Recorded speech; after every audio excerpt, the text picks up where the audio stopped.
ನಮಸ್ತೆ ವೀಕ್ಷಕರೇ, ನೀವು ನೋಡ್ತಾ ಇದ್ದೀರಾ ಸೌತ್ ಟಾಕೀಸ್. ನಮ್ಮ ಸ್ಯಾಂಡಲ್ವುಡ್ನ most talented actor Dare Devil Mustafa ಸಿನಿಮಾದ ಮೂಲಕ ನಮ್ಮ ಸ್ಯಾಂಡಲ್ವುಡ್ನಲ್ಲಿ ಒಂದು ಒಳ್ಳೆ ಹೆಸರನ್ನು ಮಾಡಿದಂಥ ನಟರು ಇವತ್ತು ಲ್ಯಾಂಡ್ ಲಾರ್ಡ್ ಸಿನಿಮಾದ ಮೂಲಕ ನಮ್ಮ ಮುಂದೆ ಬರ್ತಾ ಇದ್ದಾರೆ. ಇದೇ ಜನವರಿ 23ಕ್ಕೆ ಶಿಶಿರ್ ಅವರು. ಬನ್ನಿ ಈ ಸಿನಿಮಾದ ಕುರಿತಾಗಿ ಒಂದಷ್ಟು ಮಾತುಕತೆ ಆಡೋಣ. ನಮಸ್ಕಾರ ಶಿಶಿರ್ ಅವರೇ. ನಮಸ್ತೆ. ಹೇಗಿದ್ದೀರಾ? ಮೊದಲನೇದಾಗಿ ಚೆನ್ನಾಗಿದ್ದೀನಿ, ನೀವು ಹೇಗಿದ್ದೀರಾ? ನಾನು ಆರಾಮಾಗಿದ್ದೀನಿ. ಹೇಗೆ ನಡೀತಾ ಇದೆ ಸಿನಿಮಾ ಕೆಲಸಗಳೆಲ್ಲನೂ? ಸಿನಿಮಾ ಕೆಲಸಗಳು ಸಾಗ್ತಾ ಇದೆ, ಕಂಟಿನ್ಯೂಸ್ ಆಗಿ ಆಗ್ತಾ ಇದೆ. ಲ್ಯಾಂಡ್ ಲಾರ್ಡ್ ರಿಲೀಸ್ ಟೈಮಿಗೆ ಬಂತು, ಸೊ ಪ್ರಮೋಷನ್ ಓಡಾಟಗಳಿದೆ. ಹಾಗೆ ನಂದು ಬೇರೆ ಒಂದಿಷ್ಟು ಸಿನಿಮಾದು ಡಬ್ಬಿಂಗ್ ನಡೀತಾ ಇದೆ. ಓಕೆ. ಹೀಗೆ ದಿನ ಡೈಲಿ ಬೇಸಿಸಲ್ಲಿ ಕೆಲಸಗಳು ನಡೀತಾ ಇದೆ. Big budget cinema. ಹೌದು. ಸೊ ಸಾಕಷ್ಟು ರೆಸ್ಪಾನ್ಸಿಬಿಲಿಟೀಸ್ಗಳಿರುತ್ತೆ. ಸೊ ಹೇಗೆ ಅನ್ನಿಸ್ತದೆ ಈ ಮೂಮೆಂಟ್ ನಿಮಗೆ? ಈ ಮೂಮೆಂಟ್ ತುಂಬ ಖುಷಿ ಆಗ್ತದೆ. ಯಾಕಂದರೆ ಒಂದು ಕೊಲಾಬ್ರೇಷನ್ನೇ ನನಗೆ ಸಖತ್ ಖುಷಿ ಕೊಡುತ್ತೆ. ವಿಜಯಣ್ಣ ಜೊತೆ ಆ್ಯಕ್ಟ್ ಮಾಡೋದಾಗಿರ್ಬೋದು, ರಾಜ್ಬಿ ಶೆಟ್ಟಿ ಅವ್ರ ಜೊತೆ ಆಗಿರ್ಬೋದು, ರಚಿತಾ ಅವ್ರ ಜೊತೆ ಆಗಿರ್ಬೋದು. ಸೊ ಈ ಸಿನಿಮಾ ನಮ್ಮ ರೋಮಾಂಚಕ ಹಾಡನ್ನು ತುಂಬ ಚೆನ್ನಾಗಿ ಸೆಲೆಬ್ರೇಟ್ ಮಾಡ್ತಾ ಇದ್ದಾರೆ. ಸೊ ಎಲ್ಲ ಯಂಗ್ಸ್ಟರ್ಸು ಆ ಥರ ರೀಲ್ ಮಾಡೋದಾಗಿರ್ಬೋದು, ಅವ್ರ ಪರ್ಸ್ನಲ್ ಲೈಫ್ಗೆ ಕನೆಕ್ಟ್ ಮಾಡ್ಕೊಳ್ತಾ ಇರೋದಾಗಿರ್ಬೋದು, ಎಲ್ಲ ನೋಡಿದ್ರೆ ಸಖತ್ ಖುಷಿ ಆಗುತ್ತೆ. ಓಕೆ. ಆ್ಯಂಡ್ ಲ್ಯಾಂಡ್ ಲಾರ್ಡ್ ಈ ಪದ ಕೇಳಿದ ತಕ್ಷಣ ನಮಗೆ ಒಬ್ಬ ವ್ಯಕ್ತಿಯ ಕಥೆ ಅಲ್ಲ, ಅಥವಾ ನಮಗೆ ಸಮಸ್ಯೆಗಳ ಏನೋ ಒಂದು ಪ್ರತಿಬಿಂಬನ ಅಂತ ಅನಿಸುತ್ತೆ. ನೀವೇನು ಹೇಳ್ತೀರಾ ಇದ್ರ ಬಗ್ಗೆ? ಕಂಪ್ಲೀಟಾಗಿ ಹೇಳಬೇಕಂದ್ರೆ ನೀವು ಸಿನಿಮಾ ನೋಡ್ಬೇಕು 23ಕ್ಕೆ. ಬಟ್ ಈ ಸಿನಿಮಾ ಪ್ರತಿಯೊಬ್ಬ ವ್ಯಕ್ತಿಯ ಸೈಲೆನ್ಸನ್ನ ಒಂದು ಹೋರಾಟ ಅಂತ ತೋರಿಸುತ್ತೆ. ಆಮೇಲೆ ಯಾರು ಆಪರೇಷನಲ್ಲಿ ಇದ್ದಾರೆ ಅವರು ಕ್ವಶನ್ ಮಾಡೋದಕ್ಕೆ ಒಂದು ಸ್ಫೂರ್ತಿ ಆಗ್ಬೋದಾದಂಥ ಒಂದು ಸಿನಿಮಾ. ಆ್ಯಂಡ್ ಆಲ್ಸೋ ಸಂವಿಧಾನ ನಮಗೆ ಏನಕ್ಕೆ ತುಂಬ ಇಂಪಾರ್ಟೆಂಟು, ಪ್ರತಿಯೊಂದು ಹಳ್ಳಿಗೂ ಯಾಕೆ ಇದು ಪ್ರಸ್ತುತ ಅಂತ ಹೇಳಿಕೊಟ್ಟಿರುವಂಥ ಸಿನಿಮಾ. ಎಲ್ಲದಕ್ಕಿಂತ ಹೆಚ್ಚಾಗಿ ಕಂಪ್ಲೀಟ್ಲಿ ಎಂಟರ್ಟೈನ್ಮೆಂಟ್ ಕೊಡುವಂಥ ಸಿನಿಮಾ ನಿಮಗೆ. ಓಕೆ. ಇವಾಗ ನಮ್ಮೆಲ್ರಿಗೂ ಕೂಡ ಈ ಲ್ಯಾಂಡ್ ಲಾರ್ಡ್ ಅಂದರೆ ಒಂದು ಮಾಲೀಕ ಅನ್ನುವಂಥ ಒಂದು ಅರ್ಥ ಕೊಡುತ್ತೆ. ಸೊ ನಿಮಗೆ ಪರ್ಸ್ನಲಿ ಲ್ಯಾಂಡ್ ಲಾರ್ಡ್ ಅನ್ನೋ ಏನೋ ಒಂದು ಟೈಟಲ್ಗೆ ನೀವು ಕೊಟ್ಟಂಥ ಅರ್ಥ ಏನು? ನನಗೆ ಲ್ಯಾಂಡ್ ಲಾರ್ಡ್ ಏನಕ್ಕೆ ತುಂಬ ಖುಷಿಯಾಗುತ್ತೆ ಅಂದರೆ, ನಾವು ತುಂಬ ಇಂಗ್ಲೀಷ್ ಪದಗಳನ್ನ ಡೈಲಿ ಬೇಸಿಸಲ್ಲಿ ಕನ್ನಡಗೊಳಿಸ್ಕೊಂಡ್ಬಿಟ್ಟಿದ್ದೀವಿ. ಸೊ ಲ್ಯಾಂಡ್ ಲಾರ್ಡು ಅದೇ ಥರ ಅನಿಸುತ್ತೆ ನನಗೆ. ಅಂದರೆ ಏನು ದೊಡ್ಡ ಲ್ಯಾಂಡ್ ಲಾರ್ಡ್ ಅಂತ ರೇಕ್ಸಕ್ಕೂ ಹೇಳ್ತೀವಿ. ಸೊ ಈ ಥರದ್ದೆಲ್ಲ ತುಂಬ ಏನೋ ಕೊಲೋಕ್ವಿಯಲ್ ಅಂತ ಅನ್ಸುತ್ತೆ. ಓಕೆ. ಆಮೇಲೆ ಇವಾಗ ನನಗೆ ಹೆಚ್ಚು ಅಬ್ಸರ್ವ್ ಮಾಡಿದ್ದು, ನಿಮ್ಮ ಪಾತ್ರ ಜಾಸ್ತಿ ಮಾತಾಡೋದಿಲ್ಲ, ಮೌನವೇ ಸ್ವಲ್ಪ ಜಾಸ್ತಿ ಕಾಣಿಸುತ್ತೆ. ಈ ಮೌನದ ಹಿಂದೆ ಏನಾದರೂ ಸೀಕ್ರೆಟ್ ಇದೆಯಾ ಏನೋ ಅಂತ? ನನ್ನ ಪಾತ್ರ ಈ ಸಿನಿಮಾದಲ್ಲಿ ಕ್ವಶನ್ ಮಾಡ್ತಾನೆ ಆ್ಯಕ್ಚುಲಿ. ಬಟ್ ಮೌನ ಅದು ಸಿನಿಮಾದಲ್ಲಿ ನೋಡಬೇಕು. ಓಕೆ. ಇನ್ನು ರಿತಾನಿ ಅವರ ಜೊತೆ ಒಂದು ಅಭಿನಯ ಮಾಡುವಾಗ ಆ ಎಕ್ಸ್ಪೀರಿಯನ್ಸ್ ಹೇಗಿತ್ತು? ಅವರು ಕೂಡ ನಮ್ಮ ಸ್ಯಾಂಡಲ್ವುಡ್ಗೆ ನ್ಯೂ ಕಮರು. ಹೇಗಿತ್ತು ಅವ್ರ ಜೊತೆ? ತುಂಬ ಒಳ್ಳೆ ಎಕ್ಸ್ಪೀರಿಯನ್ಸ್. ನ್ಯೂ ಕಮರ್ ಅಂತ ಹೇಳೋಕ್ಕೆ ಆಗಲ್ಲ, ಯಾಕಂದರೆ ತುಂಬ ಫ್ಲಾಲೆಸ್ ಆಗಿ ಪರ್ಫಾರ್ಮ್ ಮಾಡ್ತಾಯಿದ್ರು ನನ್ನ ಜೊತೆ. ಅವರು ತುಂಬ ಕಂಫರ್ಟಬಲ್ ಆಗಿ ಮಾಡ್ತಾಯಿದ್ರು. ಮತ್ತು ನಾವಿಬ್ಬರು ಡಿಸ್ಕಸ್ ಮಾಡ್ಕೋತಾ ಇದ್ವಿ ಪ್ರತಿಯೊಂದು ಸೀನ್ ಬಂದಾಗಲೂ ಈ ಸ್ಪೇಸ್ನ ಹೆಂಗೆ ಬಳಸ್ಕೊಳ್ಳೋಣ, ಯಾವುದನ್ನ ಹೆಂಗೆ ಇಂಪ್ರೂವೈಸ್ ಮಾಡೋಣ, ಏನು ಮಾಡೋಣ ಅಂತೆಲ್ಲ. ಮತ್ತು ತುಂಬ ಟ್ರೈನ್ಡಾಗಿ ಬಂದಿರುವಂಥ ಒಬ್ಬರು ನಟಿ. ಸಖತ್ ಖುಷಿ ಆಯಿತು, ತುಂಬ ಕಂಫರ್ಟಬಲ್ ಮಾಡಿದ್ರು. ಎಸ್ಪೆಷಲಿ ಕೆಲವೊಂದು ಸೀನ್ಸ್ಗಳಲ್ಲಿ ದುನಿಯಾ ವಿಜಯ್ ಸರ್ ಮಗಳೇ, ಕೆಲವೊಂದು ಸೀನ್ಸ್ಗಳಲ್ಲಿ ಅಭಿನಯ ಮಾಡಬೇಕಾದ್ರೆ ವಿಜಯ್ ಸರ್ ಎದುರುಗಡೆ ಇರಬೇಕಾದ್ರೆ ನಿಮ್ಗೆ ಹೇಗೆ ಫೀಲ್ ಆಗ್ತಾ ಇತ್ತು? ಫಸ್ಟ್ ದಿನ ಶೂಟಲ್ಲೇ ವಿಜಯಣ್ಣ ಇದ್ರು, ಅವತ್ತೇ ವಿಜಯಣ್ಣ ಕಂಫರ್ಟಬಲ್ ಮಾಡ್ಬಿಟ್ರು. ಅಂದರೆ ನೀವು ಪಾತ್ರಗಳು ಕಣೋ ಆರಾಮಾಗಿ ಮಾಡಬೇಕು, ತುಂಬ ಚೆನ್ನಾಗಿ ಪ್ಲೇ ಮಾಡ್ಬೇಕು, ಅದನ್ನ ಅವಾಗಲೇ ಜನರಿಗೆ ಒಂದು ಅಂತ. ಆಮೇಲೆ ಈ ಸಿನಿಮಾದಲ್ಲಿ ನನಗೆ ಏನನ್ನಿಸ್ತು ಅಂದರೆ, ನಿಮ್ಮ ಪಾತ್ರ ಇನೋಸೆನ್ಸ್ ಕಾಪಾಡೋ ಪ್ರಯತ್ನ ಏನಾದರೂ ಮಾಡುತ್ತಾ ಅಂತ? ಯಾವ ರೀತಿಲಿ? ಇನೋಸೆನ್ಸ್ ಕಾಪಾಡೋ ಪ್ರಯತ್ನ ಏನಾದರೂ ಮಾಡುತ್ತಾ ಅಂತ ನಿಮ್ಮ ಪಾತ್ರ? ನಮ್ಮ ಪಾತ್ರ ಓಕೆ. ನನಗನ್ಸೋದು ಸಿನಿಮಾದಲ್ಲಿ ಅಥವಾ ಯಾವುದ್ರಲ್ಲಾದ್ರೂ ಪ್ರತಿಯೊಬ್ಬ ವ್ಯಕ್ತಿಲೂ ಒಂದು ಇನೋಸೆನ್ಸ್ ಇರುತ್ತೆ. ಸೊ ಹಾಗೆ ಸಿನಿಮಾದಲ್ಲೂ ಒಂದು ಎಲ್ಲ ಪಾತ್ರಗಳು ಅವ್ರವ್ರದೇ ರೀತಿಯಾದಂಥ ಒಂದು ಇನೋಸೆನ್ಸ್ ಇರುತ್ತೆ. ಸೊ ಅದೇನೆ ಕಾಪಾಡುತ್ತಾ. ನಾನು ಆ ಪಾತ್ರನ ಪ್ಲೇ ಮಾಡಿರೋದ್ರಿಂದ ನಾನು ಆ ಇನೋಸೆನ್ಸ್ ಬಗ್ಗೆ ಮಾತಾಡೋಕ್ಕಾಗಲ್ಲ. ಓಕೆ. ಆಮೇಲೆ ಎಸ್ಪೆಷಲಿ ಇವಾಗೆಲ್ಲ ಈ ರೀತಿಯಾದಂತಹ ಹಾರ್ಡ್ ಹಿಟ್ಟಿಂಗ್ ಫಿಲ್ಮ್ಸ್ಗೆ ಸ್ಪೇಸ್ ಇದೆಯಾ? ಏನು ಹೇಳ್ತೀರಾ ನೀವು ಇದ್ರ ಬಗ್ಗೆ? ನನಗನ್ಸೋದು ಎಲ್ಲ ರೀತಿ ಸಿನಿಮಾಗೂ ಸ್ಪೇಸ್ ಇದೆ, ಅನ್ಲೆಸ್ ಆ್ಯಂಡ್ ಅಂಟಿಲ್ ಔಟ್ಪುಟ್ ಚೆನ್ನಾಗಿರಬೇಕು. ಓಕೆ. ಸೊ ನೀವು ತುಂಬ ಪ್ಲೇಫುಲ್ಲಾಗಿ ಒಂದು ಸಿನಿಮಾ ಮಾಡ್ತೀರಾ, ತುಂಬ ಕಾಲೇಜ್ ಹುಡುಗರು ಯಾವುದೋ ತೊಗೊಂಬರ್ತೀರ, ವರ್ಕ್ ಆಗುತ್ತೆ. ಬಟ್ ಜನ are intelligent enough to know ಯಾವ ಸಿನಿಮಾ ಚೆನ್ನಾಗಿದೆ, ಚೆನ್ನಾಗಿಲ್ಲ ಅಂತ. ಶಿಶಿರ್ ಅವರು ಡೇರ್ ಡೆವಿಲ್ ಮುಸ್ತಫಾ ನಂತರ ಯಾಕೆ ಸಾಕಷ್ಟು ಗ್ಯಾಪ್ ತೊಗೊಂಡು ಇವಾಗ ಬರ್ತಿದ್ದೀರಾ? ಒಳ್ಳೆ ಏನು ಕಥೆಗಳು ನಿಮಗೆ ಸಿಕ್ಕಿಲ್ವಾ ಅಥವಾ ಏನು ಅಂತ? ಸಿಕ್ಕಿದೆ, ಅಫ್ಕೋರ್ಸ್ ಸಿಕ್ಕಿದೆ. ಒಂದು ಸಿನಿಮಾ ರೆಡಿ ಆಗಿದೆ. ಅದರಲ್ಲಿ ಆಲ್ಮೋಸ್ಟ್ ಭಾರತದಲ್ಲೇ ಪ್ರಖ್ಯಾತ ನಟರು ಅಂತ ಹೇಳ್ಬೋದು ಅವ್ರನ್ನ. ಅವ್ರ ಜೊತೆ ಆ್ಯಕ್ಟ್ ಮಾಡೋ ಅವಕಾಶ ಸಿಕ್ಕಿದೆ. ಸೊ ತುಂಬ ಒಳ್ಳೆ ಫ್ಯಾಮಿಲಿ ಎಂಟರ್ಟೈನರ್ ಚಿತ್ರ ಆಗುತ್ತೆ. ಸೊ ಅದು ಪ್ಲ್ಯಾನ್ ಮಾಡ್ತಾ ಇದ್ದೀವಿ. ಹೆಸರು ಹೇಳ್ಬೋದಾ? ಟೈಟಲ್ ಇಲ್ಲ, ಸದ್ಯದಲ್ಲೇ ಅನೌನ್ಸ್ ಮಾಡ್ತೀರಾ?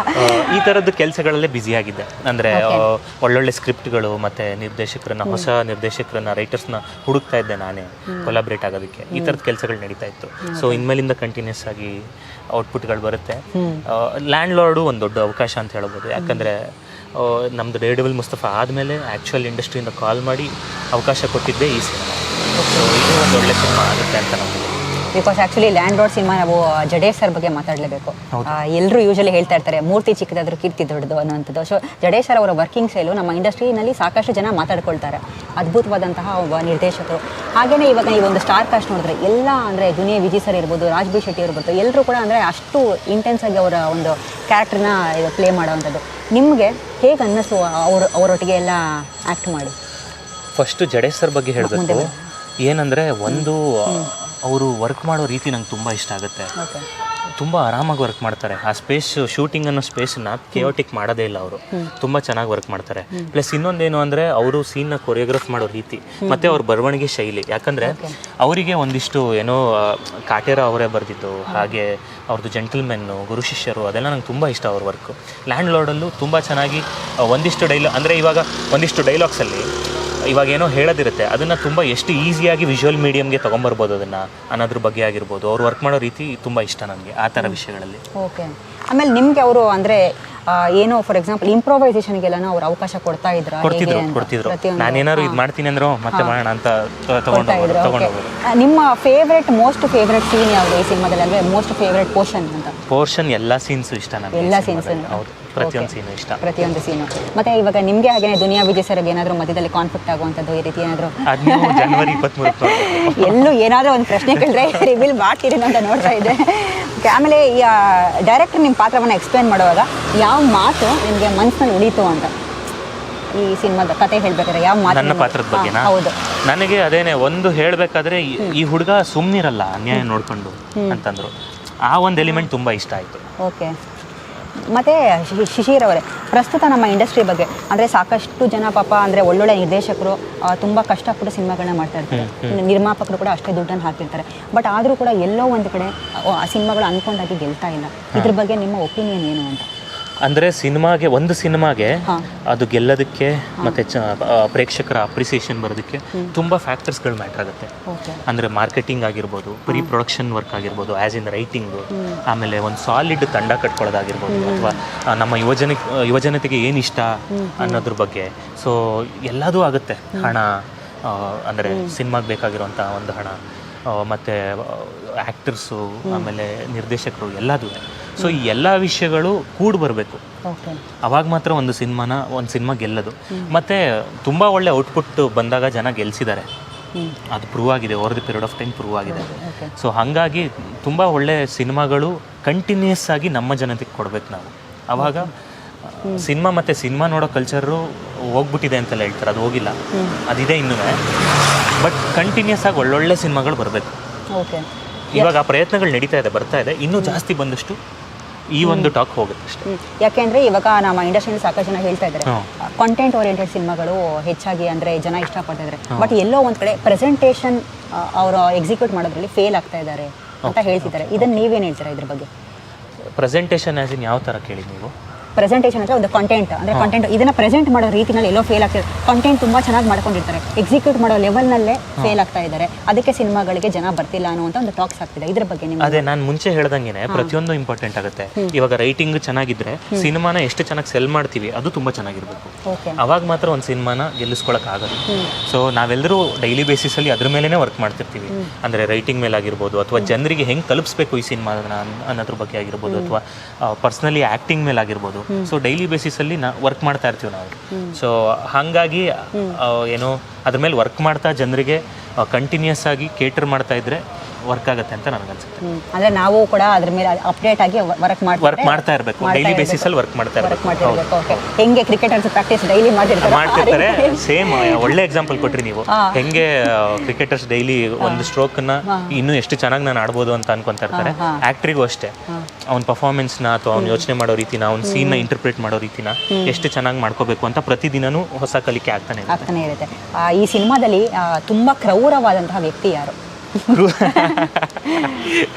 ಕ್ರೂರವಾದಂಥ ವ್ಯಕ್ತಿ ಅದು ನೀವು ಸಿನಿಮಾದಲ್ಲಿ ನೋಡ್ಬೇಕು. ಅದು ಸಿನಿಮಾದಲ್ಲಿ ನೋಡ್ಬೇಕು. ಒಂದಿಷ್ಟು ಎಕ್ಸ್ಕ್ಲೂಸಿವ್ ವಿಷಯಗಳನ್ನ ಬಿಟ್ಕೊಡೋದು ಕಷ್ಟ ಆಗುತ್ತೆ. ಕ್ರೂರ ವ್ಯಕ್ತಿಗಳು ಅಂದ್ರೆ ನೋಡಿ ಸಿನಿಮಾದಲ್ಲಿ ಗೊತ್ತಾಗುತ್ತೆ. ಡೆಫಿನೆಟ್ಲಿ ಅತಿ ನೋಡ್ತೀವಿ. ಕ್ರೂರವಾದ ವ್ಯಕ್ತಿಗಳಿದ್ದಾರೆ. ಅದಕ್ಕೆ ಕೇಳಿದ್ದು. ಆಮೇಲೆ ಈಗ ವಿಜಯ್ ಸರ್, ರಾಜ್ ಬಿ ಶೆಟ್ಟಿ ಅವರು ಒಳ್ಳೊಳ್ಳೆ ಅಂದರೆ ಲೆಜೆಂಡ್ರಿ ಆ್ಯಕ್ಟರ್ಸ್ಗಳು. ಇವಾಗ ಇವರಿಂದ ಎಲ್ಲ ನೀವು ಒಂದೊಂದು ಅಂಶ ನೀವೇನಾದರೂ ಕಲ್ತಿದ್ದೀರಾ ಅಥವಾ ಕಲ್ಟಿವೇಟ್ ಮಾಡ್ಕೊಂಡಿದ್ದೀರಾ ಅಂದರೆ ಯಾವುದು? ವಿಜಯಣ್ಣನಿಂದ ಅಡ್ಯಾಪ್ಟಬಿಲಿಟಿ. ಅವರು ಈ ಸ್ಪೇಸಿಗೆ ಬಂದರೆ ಈ ಸ್ಪೇಸಲ್ಲಿ ಹೆಂಗೆ ತನ್ನನ್ನು ತಾನು ವರ್ಕ್ ಮಾಡ್ಕೋಬೇಕು ಆ್ಯಸ್ ಅನ್ ಆ್ಯಕ್ಟರ್ ಅಂತ ಅವ್ರಿಗೆ ಗೊತ್ತು. ಸೊ ಅದನ್ನು ತುಂಬ ಚೆನ್ನಾಗಿ ಕಲ್ತಿದ್ದೀನಿ. ಆಮೇಲೆ ರಾಜ್ ಬಿ ಶೆಟ್ಟಿ ಸರಿಂದ ಎಲ್ಲರ ಜೊತೆನೂ ಬೆರೀತಾರೆ ತುಂಬ ಚೆನ್ನಾಗಿ ಅವರು. ಅಂದರೆ ಅವರು ಒಬ್ಬರು ಆ್ಯಕ್ಟರ್ ಇದ್ದಾರೆ ಅಂತಲೇ ಅನ್ಸಲ್ಲ, ಒಬ್ಬ ನಿರ್ದೇಶಕನು ನಮ್ಮ ಟೀಮಲ್ಲಿ ಇದ್ದಾರೆ ಅನಿಸ್ತಾರೆ, ಒಬ್ಬರು ರೈಟರು ಇದ್ದಾರೆ ಅನಿಸ್ತಾರೆ, ಯಾರೋ ಒಬ್ಬರು ಏನೋ ಹೇಳ್ತಾ ಇದ್ದಾರೋ. ಸೊ ಈ ಥರದ್ದು ಒಂದಿಷ್ಟು ವಿಷಯಗಳು ಕಲ್ತಿದ್ದೀನಿ.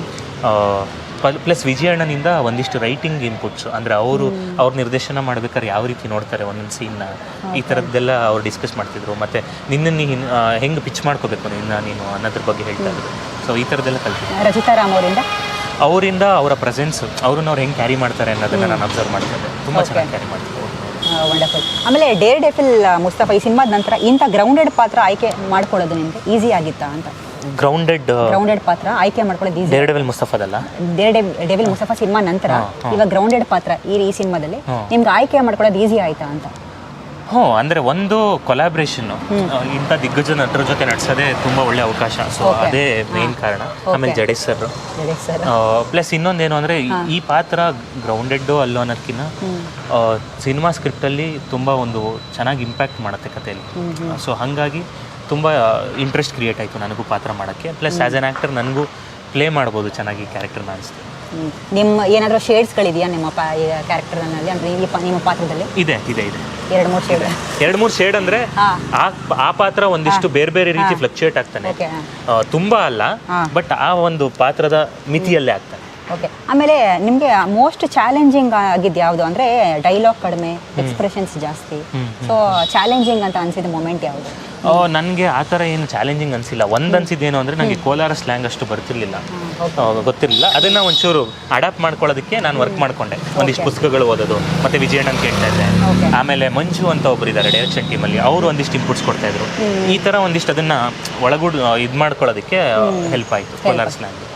Okay, wonderful. ಇವಾಗ ನಾವು ರ್ಯಾಪಿಡ್ ಫೈರ್ ಸೆಕ್ಷನ್ಗೆ ಹೋಗ್ಬೇಡವಾ? ಒಂದು ವರ್ಡ್ ಆನ್ಸರ್. ಓಕೆ. ಈಗ ಲ್ಯಾಂಡ್ ಲಾರ್ಡ್ ಸಿನಿಮಾದ ಬಗ್ಗೆ ಒಂದಷ್ಟು ರ್ಯಾಪಿಡ್ ಫೈರ್ ಕ್ವಶನ್ಸು. ನಾನು ಪ್ರಶ್ನೆ ಕೇಳ್ತೀನಿ, ಒಂದು ವರ್ಡಲ್ಲಿ ಆನ್ಸರ್ ಬಿಡಬೇಕು. ಓಕೆನಾ? ಓಕೆ. ಸೆಟ್ನಲ್ಲಿ ಹೆಚ್ಚು ಮಾತಾಡೋರು ಯಾರು ನಿಮ್ಮ ಸೆಟ್ಟಲ್ಲಿ? ಮಹಾಂತೇಶ್ ಅವರು. ಕ್ಯಾಮ್ರಾ ಆನ್ ಆದಾಗ ನರ್ವಸ್ ಆಗ್ತೀರಾ, ಕಾನ್ಫಿಡೆಂಟ್ ಆಗ್ತೀರಾ? ಬೋತ್. ಓಕೆ. ರಿತನ್ಯ ಜೊತೆ ಫಸ್ಟ್ ಸೀನ್ ಈಸಿ ಆಗಿತ್ತಾ? ಕಂಫರ್ಟಬಲ್ ಆಗಿತ್ತು. Okay. Break time favourite activity? Eating. Super. ಯಾವ್ದು ಫೇವ್ರೆಟ್ ಫುಡ್? ಯಾವ ಫುಡ್ನ ಆರ್ಡರ್ ಮಾಡ್ತಾ ಇದ್ರಿ? ಅಲ್ಲಿ ತಂದ್ಕೊಡೋರು ಆ್ಯಕ್ಚುಲಿ. ನನಗೆ ಫೇವ್ರೆಟ್ ಫುಡ್ ಬಂದು ಪರ್ಸ್ನಲಿ ಶಾವ್ಗೆ. ಓ ಸೂಪರ್.